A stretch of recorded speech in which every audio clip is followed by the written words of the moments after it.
ஜாதியின் பெயரால் மோதல், மதத்தின் பெயரால் இரத்த களரி கலவரம் என உருவாக்க துடித்துக் கொண்டிருக்கிறார்கள். சங்க காலத்திலே சாதிகள் கிடையாது.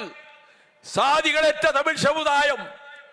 அதற்கு பின்னரும் வைணவமும் சைவமும் தலைத்தாலும் கிறித்துவமும் இஸ்லாமும் இங்கே அரவணைக்கப்பட்டு ஒற்றுமையின் இருப்பிடமாக தமிழகம். வடபுலத்திலே இரத்த களரிகள் நடந்த போதும், அண்ணல் காந்தியார் சுட்டுக் கொல்லப்பட்ட போது, இந்து முஸ்லிம் கலவரங்கள் வடபுலத்திலே பயமுறுத்திய போதும் இங்கே சமய நல்லிணக்கத்தை வானொலி உரையின் மூலமாகவே தந்தை பெரியாரும் பேரறிஞர் அண்ணா அவர்களும் ஏற்படுத்தினார்கள்.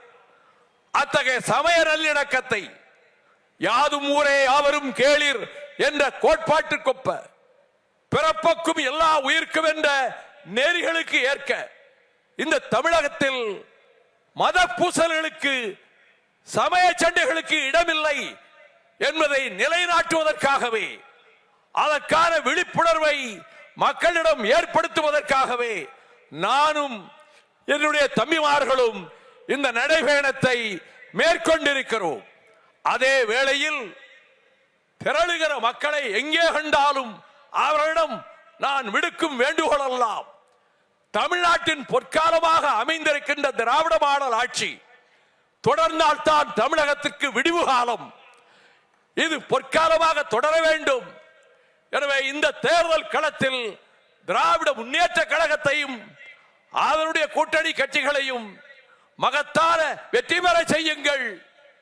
உங்கள் பிள்ளைகளுக்காக, உங்கள் குழந்தைகளுக்காக கவலைப்படுகிற பச்சிளம் குழந்தைகளும் பாலகர்களும் பசியோடும் பட்டினியோடும் பரிதவிக்க கூடாது என்பதற்காக எந்த மாநிலத்திலும் இல்லாத பள்ளி பிள்ளைகளுக்கும் காலை சிற்றுண்டி என்ற திட்டத்தையும் அறிவித்து, மகளிருக்கு இதுவரை எந்த மாநிலமும் செய்யாத அற்புதமான திட்டங்களையும் நிறைவேற்றி, இந்தியாவிலேயே அனைத்து துறைகளிலும் சிறந்து விளங்கக்கூடிய மாநிலம் செந்தமிழ் நாடுதான் என்ற பெருமையை, கீர்த்தியை நிலைநாட்டி இருக்கக்கூடிய மாண்புமிகு முதலமைச்சர் அவர்களே, மீண்டும் அந்த கொற்றம் உங்களுக்கே தமிழக மக்களால் வழங்கப்படும். உங்கள் குரலுக்கு பின்னாலே கோடானு கோடி மக்களினுடைய குரல் எழும். உங்கள் கரங்களுக்கு பின்னாலே கோடானு கோடி கரங்கள் உயர்ந்து நிற்கும். உங்கள் வெற்றிக்காக பாடுபடும் குரல் கொடுக்கும்.